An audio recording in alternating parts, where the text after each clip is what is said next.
the chamber was hushed, the kind of silence that carries weight, broken only by the shuffle of papers and the clicking of cameras poised to capture history.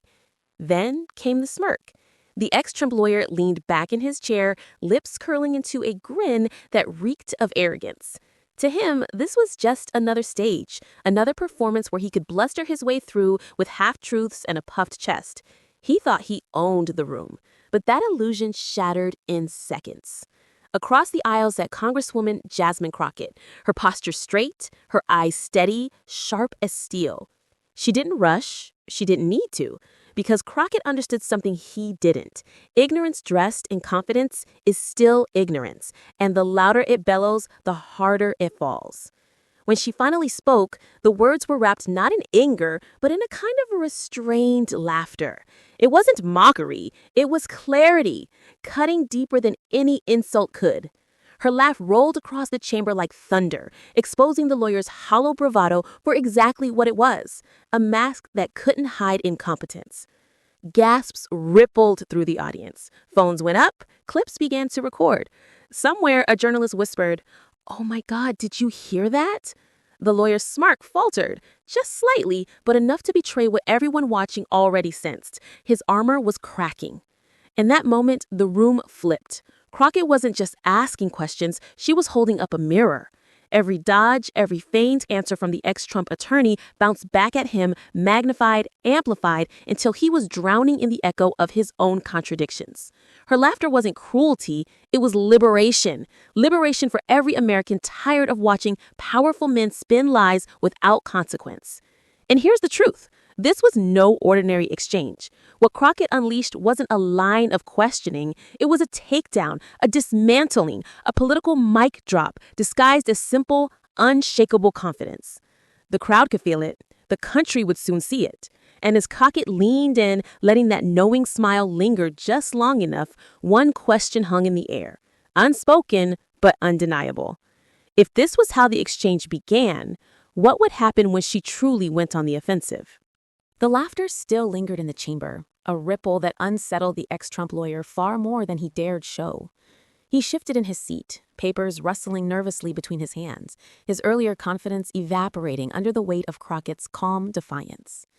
For him, this was supposed to be routine, a chance to posture before cameras, to rehearse tired lines about loyalty, power, and tradition. Instead, he found himself caught in the crosshairs of someone who wasn't there to play along. Because Jasmine Crockett wasn't just a congresswoman in that moment. She was a stand-in for every voice silenced, every immigrant talked over, every woman dismissed as too emotional or too inexperienced. And the stakes? They were bigger than one man's arrogance. They were about whether truth could still pierce through the fog of political theater. The chamber knew it too. Lawmakers shifted in their seats, sensing the tide turning. The ex-Trump attorney tried to recover, repeating lines that had worked for him before, but now they landed flat, rehearsed, hollow, and dangerously exposed. Crockett's laughter had stripped away the pretense, and in its place, the raw truth of his ignorance shone brighter with each passing second. This wasn't just about embarrassment, it was about accountability, because what he represented wasn't merely himself. It was an entire culture of arrogance that had grown used to dodging hard questions and hiding behind bluster. Crockett wasn't letting him escape. Not this time. Not in this room. Not on this record. The audience watching at home would see more than an exchange of words. They'd see the contrast. Her composure against his unraveling. Her clarity against his confusion. Her dignity against his smug dismissal. And that contrast was electric. It forced viewers to pick a side. Do you stand with the laugh that spoke truth, or with the silence of a man suddenly unsure of his own script? But here's where the stakes sharpened further. Crockett's approach wasn't just tactical, it was deeply symbolic. She understood the cameras weren't just recording for the nightly news, they were preserving a moment that could echo for years. Her every pause, her every smile, her deliberate pacing, each move was calibrated to ensure this exchange would not just be remembered, but replayed, dissected, and shared. Meanwhile, the lawyer's arrogance betrayed him again.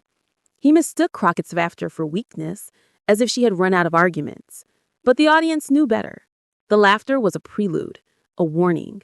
The kind that says, I've seen through you, and now I'm deciding whether to dismantle you piece by piece or all at once. And that's why the silence that followed was so deafening. It wasn't the silence of uncertainty. It was the silence of anticipation. Everyone in the room and everyone watching beyond it leaned in with the same unspoken thought. She hasn't even begun yet. The lawyer's eyes darted across the room, desperate for an ally, for a distraction, for something to break the tension. None came. Crockett didn't flinch. She simply waited, as though daring him to dig himself deeper. And when he did, fumbling through another half answer, dripping with condescension, Crockett's expression shifted ever so slightly, a knowing glance, a patient pause. What came next wouldn't just challenge him.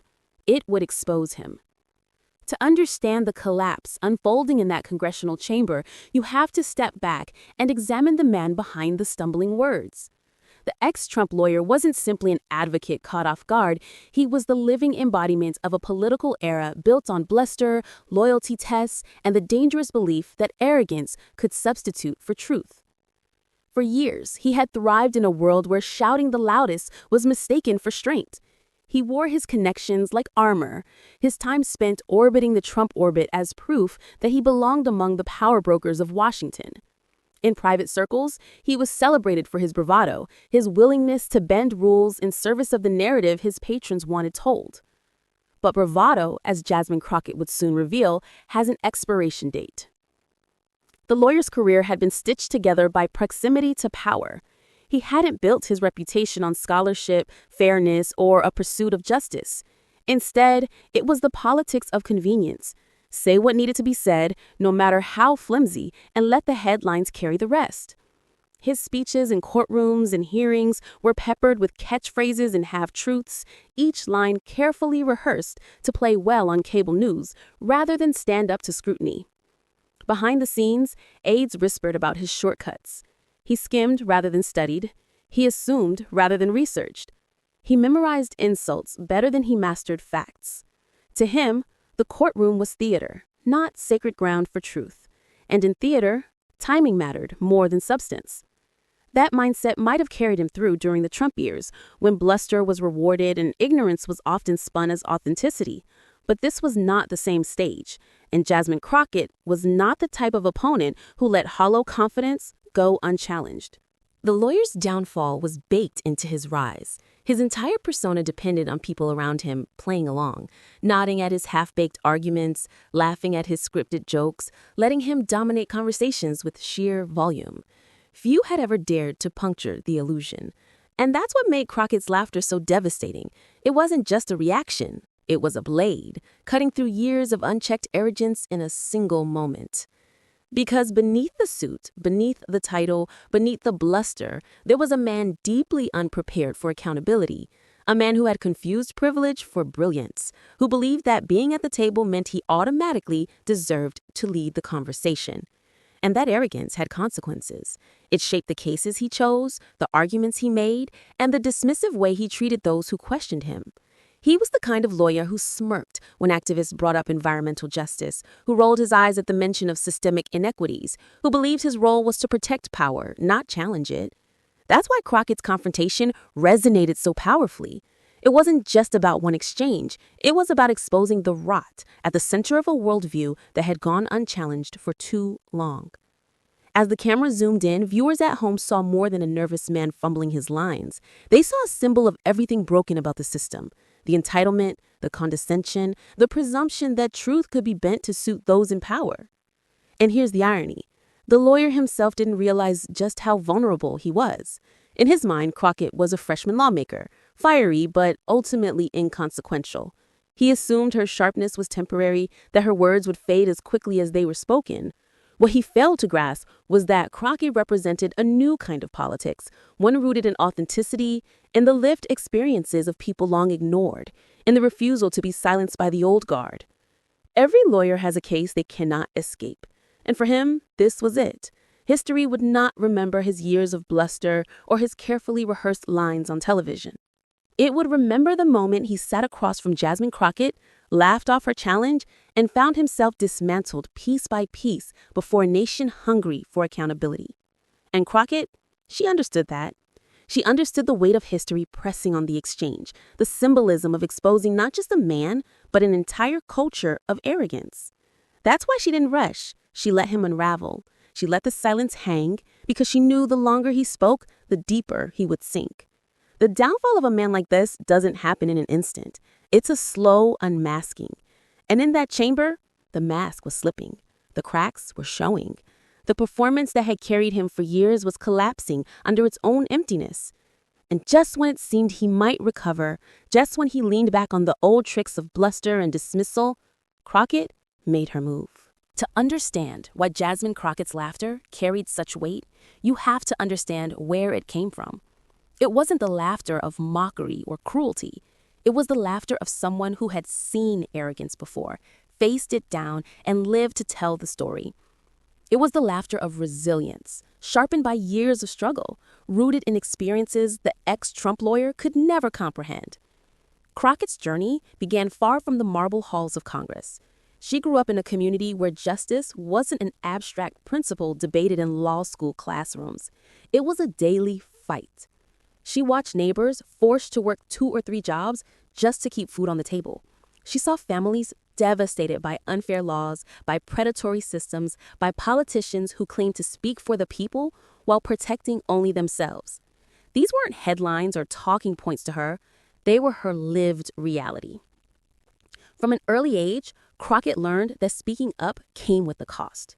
She was told to be quieter, gentler, less direct. She was warned that her passion would be mistaken for anger, that her intelligence would be undermined by prejudice, that her very identity would be used as a weapon against her.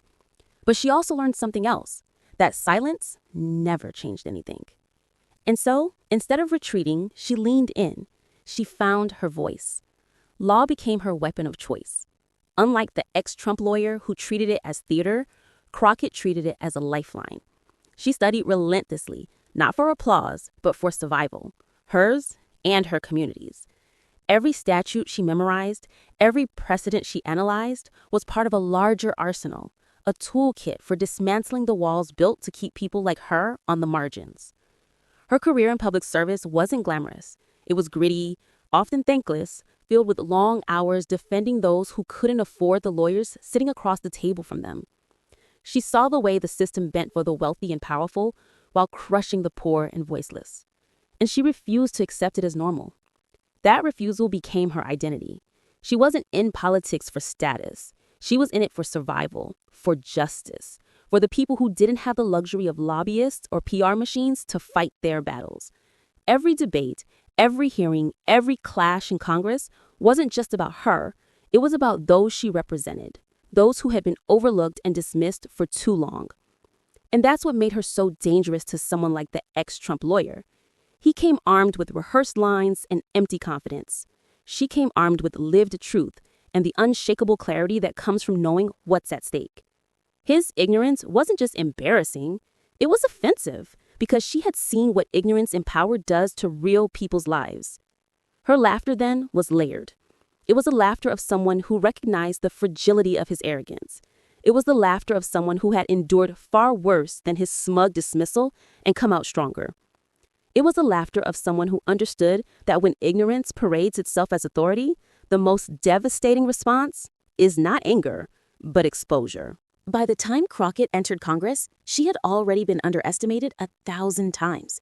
Opponents had dismissed her as too young, too fiery, too unwilling to play the game. And yet, every time she proved them wrong. Every time she rose higher. Her resilience was not born in comfort, but in challenge, and that made her unshakable in moments when others might falter. This is why the chamber leaned in when she faced the ex-Trump lawyer. They sensed it too, the quiet storm beneath her composure. They knew she wasn't improvising. She was channeling years of preparation, years of hard-earned battles, years of carrying the weight of communities who had been denied a seat at the table. To her supporters, Crockett was more than a politician. She was a symbol, a reminder that Congress wasn't reserved for the privileged elite, that truth didn't need permission to speak, that dignity could stand toe-to-toe with arrogance and win. For young women of color watching, for immigrants who had been told they didn't belong, for families who had been silenced by power, her presence was validation. And that validation wasn't accidental. Crockett knew the cameras were rolling, knew her words would echo far beyond the walls of the chamber. Every smile, every pause, every choice of phrase was intentional, not for her own ego, but for those who needed to see that arrogance could be humbled, that ignorance could be dismantled, that truth could still win. The ex-Trump lawyer didn't understand this dynamic. To him, this was a debate. To her, this was history. He thought he was sparring with an opponent. She knew she was representing a movement. And in that mismatch lay the heart of the drama. Because Crockett's story was not just about her. It was about everyone who had been underestimated, talked over, dismissed, or ignored. And in that chamber, her voice wasn't singular. It was collective. It carried the echoes of ancestors who had fought for dignity, the cries of families still fighting for survival, the dreams of children who believed in a more just America. That's why her laughter shook him. It wasn't one person laughing. It was an entire history, an entire people refusing to be silenced. And that refusal was about to become something more than symbolic. Because as the confrontation unfolded, Crockett was preparing to do what she had always done, turn resilience into revelation and laughter into a weapon sharper than any insult. The lawyer thought he was in control. He was about to learn just how wrong he was. The room was heavy with tension, the kind of silence that amplifies every cough, every shuffle of paper, every nervous glance. The ex-Trump lawyer clung to his notes like a lifeline, his once-practiced lines suddenly betraying him. He tried to steady his voice, to regain the commanding presence he had relied on for years, but his words rang hollow. Each sentence carried less weight than the one before. Jasmine Crockett didn't rush to fill the silence. She let it linger. Let the discomfort sink into the air. Her eyes remained locked on him, unwavering, as if daring him to keep going. And he did, because arrogance rarely knows when to stop. He launched into another tirade, this one louder, more animated, filled with sweeping gestures meant to project authority. He spoke of tradition, of American values, of protecting the integrity of institutions.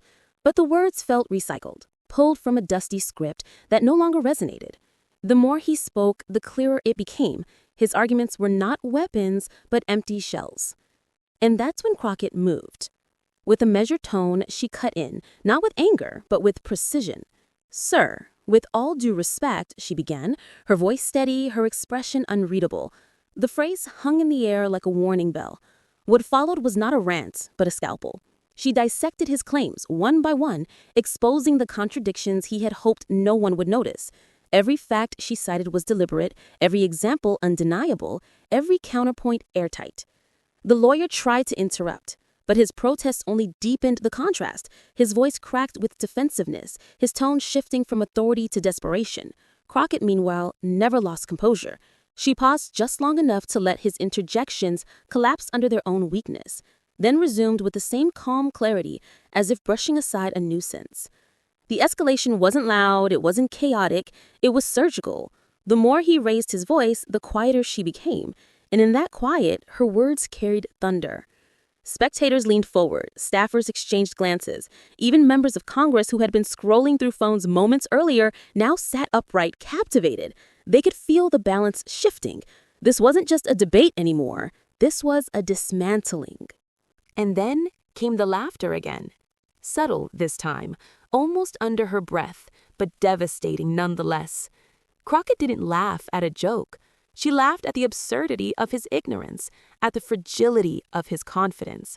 It wasn't mocking, it was exposing. And in that moment, everyone in the room understood exactly what she meant. He was out of his depth. The lawyer's frustration boiled over. He accused her of being disrespectful, of disregarding tradition, of undermining the very institution she served. His words tumbled faster, messier, stripped of their earlier polish. For the first time, the mask slipped completely. He was no longer the confident advocate. He was a man unraveling under pressure he couldn't withstand. And Crockett? She didn't raise her voice. She didn't need to. Her silence between responses spoke louder than his entire tirade. Each pause was a spotlight on his weakness, each smile a reminder that she was in control. This was escalation, but not in the way the lawyer expected. He thought escalation meant shouting, dominating, overpowering. Crockett showed the nation that escalation could mean precision, patience, and the quiet strength of truth. By the time she finished her final point, the room wasn't divided between left and right or red and blue. It was divided between those clinging to the lawyer's crumbling narrative and those who couldn't deny the power of what they had just witnessed. The escalation had revealed the truth. One side was armed with arrogance, the other with facts. One shouted louder, the other stood taller.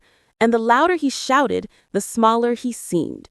The clash was far from over. Crockett hadn't delivered her final blow yet, but the cracks were spreading and everyone could see it. The only question now was how and when she would deliver the strike that would echo far beyond this room. The chamber was already teetering. The ex-Trump lawyer's voice had grown raw, his arguments increasingly tangled, and yet he pressed forward, hoping sheer persistence could rescue him from the quicksand he was sinking into. But what he didn't realize was that Jasmine Crockett wasn't finished. Everything up to this point, the laughter, the quiet precision, the pauses, had been preparation. The storm hadn't yet broken. And then, with the calm of someone who knows the power of timing, Crockett leaned in. Her voice was low, deliberate, and devastating. "You know what's remarkable, sir? That you came here today pretending to lecture this Congress, and yet you don't even understand the very basics of what you're arguing." The words landed like a thunderclap. Gasps rippled through the room. The lawyer froze, blinking as if he'd just been struck. He opened his mouth to respond, but Crockett didn't give him the satisfaction. She pressed on, each line sharper than the last. "You talk about tradition, but let's be clear. Tradition without truth is nothing more than theater. You talk about integrity, but integrity requires honesty, not spin.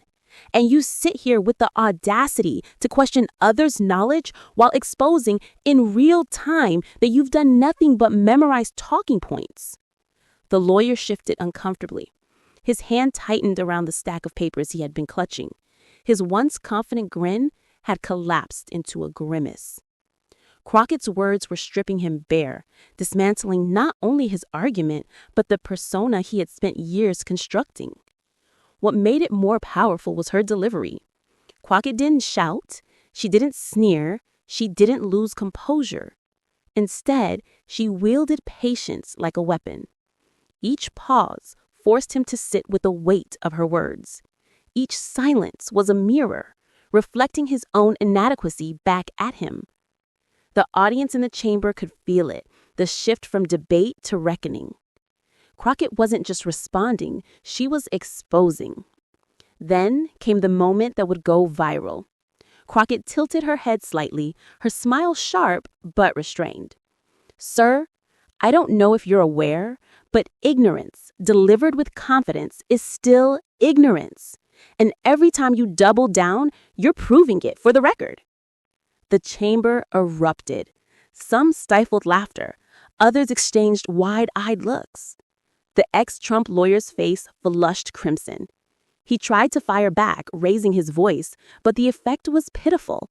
Against Crockett's calm clarity, his bluster seemed desperate, almost childlike. And Crockett wasn't finished. She pivoted, broadening her argument beyond the man in front of her. Her words became a mirror, not just for him, but for the entire culture of arrogance he represented. "This is what happens," she said firmly, "when we allow power to become detached from truth. This is what happens when arrogance is rewarded, when theater replaces scholarship, when loyalty to a man is valued more than loyalty to the American people. We get ignorance parading as authority, and real lives pay the price." She let that hang. The chamber was silent now, the kind of silence where even the sound of someone shifting in their chair feels intrusive. The lawyer swallowed hard, searching for something, anything that might recover the ground he had lost. But it was too late. Crockett had seized the narrative, and there was no taking it back. Her final blow came not as an attack, but as a lesson.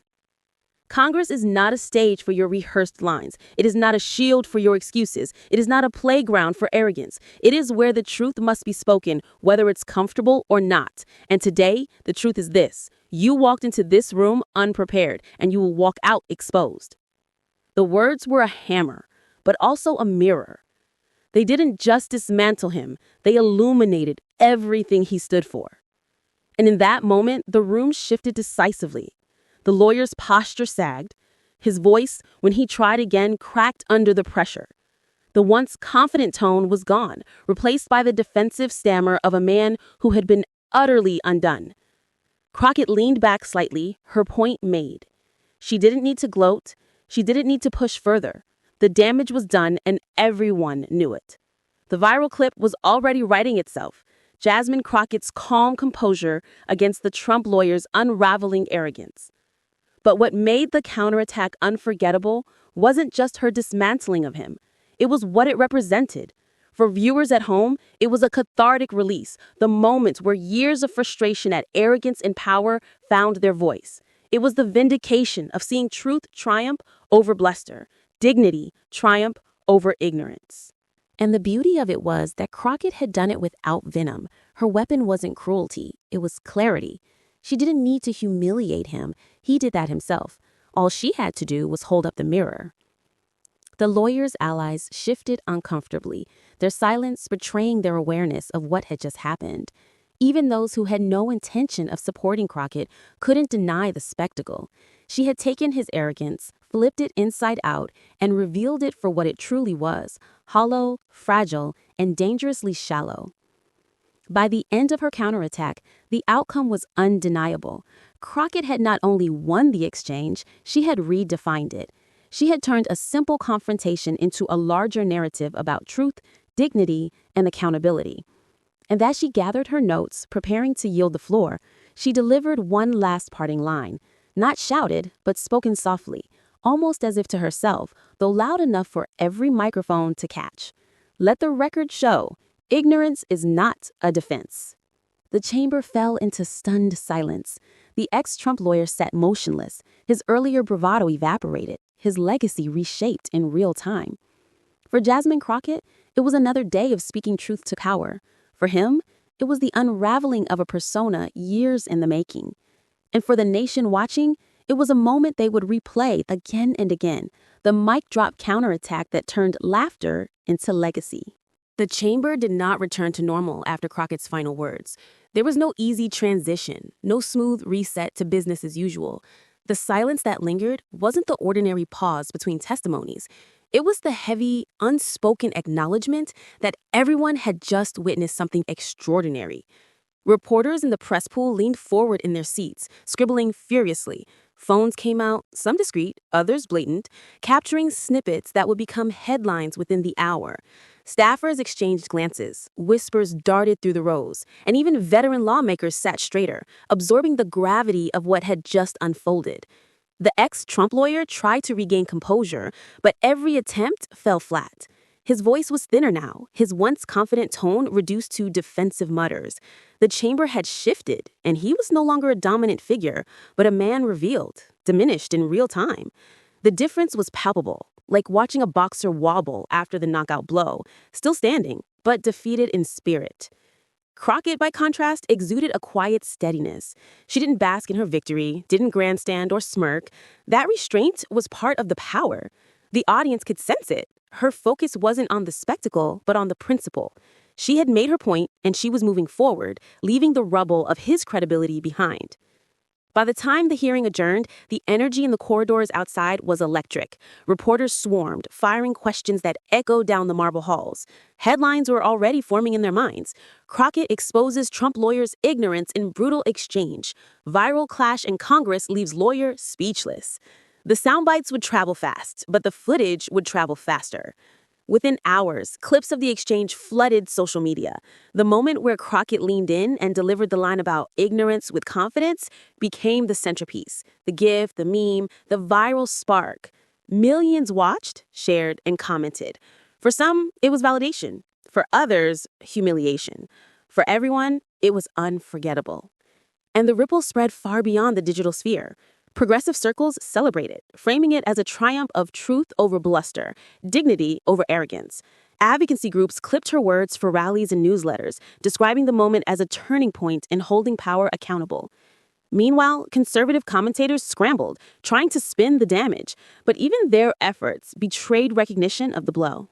Back in Washington, the aftermath reverberated in quieter, more consequential ways. Lawmakers who had underestimated Crockett took notice. Allies rallied closer, impressed by her precision. Opponents recalibrated, aware that underestimating her in future hearings would come at a steep cost. Her reputation, already rising, had crystallized into something undeniable. She was not just a participant in the game, she was a player who could redefine it. And for the ex-Trump lawyer, the shockwaves carried a darker weight. Every interview request he faced now carried the shadow of that exchange. Every article about him seemed to replay the moment he was dismantled. His credibility, already precarious, eroded further under the spotlight. What was supposed to be a stage for his resurgence had become the site of his undoing. The beauty of it all was in the contrasts. Crockett's calm against his unraveling, her clarity against his confusion, her restraint against his desperation. These images played not just as a political confrontation, but as a symbolic reckoning. To viewers who had grown weary of arrogance without accountability, the moment was cathartic, almost poetic. And yet, underneath the spectacle, something deeper had been revealed. The raw hunger for truth, for dignity, for leaders who refused to be cowed by bluster. Crockett's exchange wasn't just about one man or one hearing. It was about the power of preparation, the courage of conviction, and the refusal to let ignorance pass unchallenged. By the end of that day, one thing was clear. The world had shifted, if only slightly, on its axis. Crockett had not only silenced an opponent, she had spoken to a nation.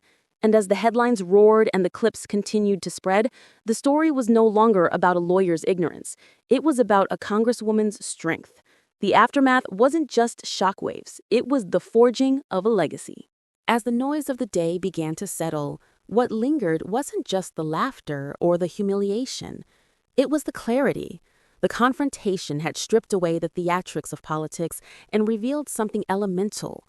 Truth has a weight that arrogance cannot carry. Crockett's words echoed long after the camera stopped rolling, not because they were flashy or cruel, but because they were rooted in principle. She had done more than dismantle a man's argument. She had reminded the country that knowledge, preparation, and dignity are weapons more powerful than bluster. In a time when so many felt drowned out by noise and misinformation, her stance was a lifeline. For immigrants watching from afar, the moment resonated like an anthem. Here was a daughter of struggle, standing in the highest halls of power, refusing to bend. For young women of color, it was a mirror reflecting back possibility, a vision that their voices too could cut through centuries of dismissal. For anyone who had ever been told they were too loud, too bold, or too much, it was vindication. The lawyer's ignorance wasn't the real villain that day. It was the system of entitlement that allowed him to walk into Congress unprepared, assuming his past status alone would shield him. Crockett had shattered that illusion, and in doing so, she reframed the lesson. Power without substance is fragile, and arrogance without truth is doomed to collapse. What made her victory resonate so deeply wasn't that she humiliated a rival, but that she elevated the principle. She showed the nation that the measure of leadership isn't who can shout the loudest or throw the harshest insult. It's who can stand calmly, hold their ground, and let the truth do the work. And as her words reverberated across the country, they carried with them a moral clarity. Respect isn't owed to titles or to bluster. Respect is earned through integrity, courage, and preparation. In the days that followed, editorials praised her restraint, commentators hailed her composure, and everyday Americans shared her clip as proof that the tide was turning. The confrontation became more than a headline. It became a story to tell at dinner tables, a teaching moment in classrooms, a rallying cry in community spaces. Crockett's laugh, once just a human reaction, had become a symbol, a reminder that arrogance will always crumble in the face of knowledge, and that ignorance, no matter how confidently paraded, cannot stand against truth. And so the moral extended far beyond the chamber. It became a mirror for the country itself. Will we continue to let bluster dictate our politics? Or will we demand substance, dignity, and accountability from those who claim to lead us? The beauty of the moment was that Crockett didn't just answer that question, she embodied it. Her presence was the answer. Her dignity was the lesson. And as the story spread, as hashtags trended and conversations deepened, a quiet realization took root among millions. The future doesn't belong to those who cling to power without wisdom. It belongs to those willing to stand, to speak, and to laugh in the face of arrogance when the truth is on their side.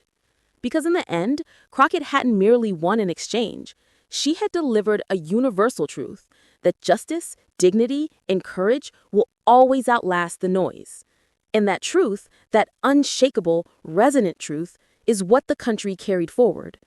And so as the echoes of that unforgettable exchange still reverberate across America, we're left with more than just a viral clip. We're left with a reminder that when arrogance confronts truth, when ignorance confronts preparation, there can only ever be one outcome. Jasmine Crockett didn't just expose an ex-Trump lawyer's ignorance, she reaffirmed the values that hold this country together: dignity, courage, and the power of truth spoken without fear. In a time when so many feel silenced, moments like these remind us that voices grounded in justice cannot be ignored. But here's the thing, this fight doesn't end in that chamber. It continues every day in conversations across the country, in classrooms, in community halls, and yes, in spaces just like this one. And that's why your voice matters. If you felt the power of Crockett stand, if you felt the sting of arrogance crumble and the pride of truth rise, don't just watch. Be part of the movement. Share this story. Talk about it. Carry it forward. Because democracy doesn't just belong to politicians. It belongs to us, all of us. So subscribe, stay connected, and join a community that refuses to stay silent in the face of ignorance. Because together, we amplify what matters. Together, we ensure that justice, dignity, and truth continue to shine brighter than arrogance ever could. The chamber may have gone quiet that day, but the echoes are still alive. And with your voice, those echoes can become a chorus that says clearly, without hesitation, dignity will always outlast arrogance and truth will always win.